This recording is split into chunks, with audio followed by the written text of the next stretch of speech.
L'astrologue qui se laisse tomber dans un puits. Un astrologue, un jour, se laissa choir au fond d'un puits.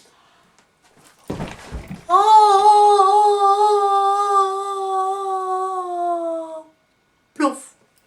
On lui dit, pauvre bête, tandis qu'à peine à tes pieds tu peux voir, penses-tu lire au-dessus de ta tête?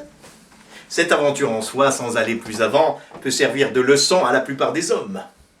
Parmi ce que d'humains sur la terre nous sommes, il en est peu qui fort souvent ne se plaisent d'entendre dire qu'au livre du destin, les mortels peuvent lire.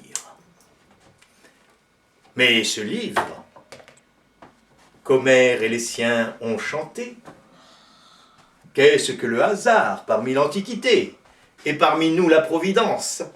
Hors du hasard, il n'est point de science.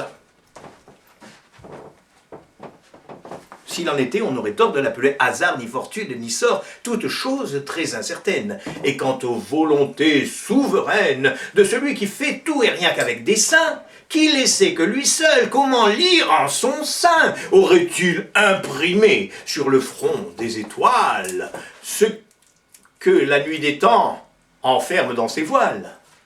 À quelle utilité?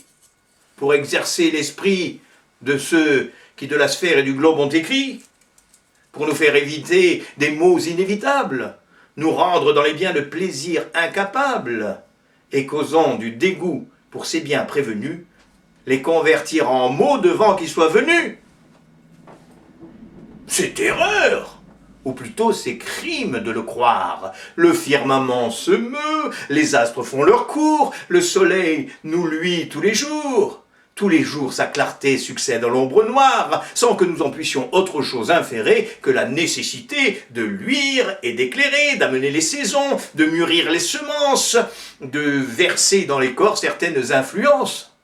Au reste, en quoi répond au sort toujours divers ce train toujours égal dont marche l'univers? Charlatans, faiseurs d'horoscopes, quittez les cours des princes de l'Europe! Emmenez les souffleurs avec vous tout d'un temps. Souffleur, alchimiste qui prétendait changer les métaux en or. Vous ne méritez pas plus de foi que ces gens. Je m'emporte un peu trop. Revenons. C'est vrai. À l'histoire de ce spéculateur qui fut contraint de boire, outre la vanité de son art mensonger. C'est l'image de ceux qui baillent aux chimères, cependant qu'ils sont en danger, soit pour eux, soit pour leurs affaires. Oh!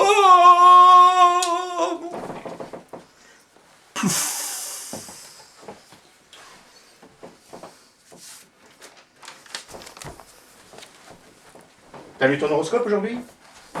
Oui, alors, en amour, pas terrible, et santé, restez couché, évitez de travailler et de faire de montage vidéo. N'importe quoi. C'est pas très... Si, c'était ça.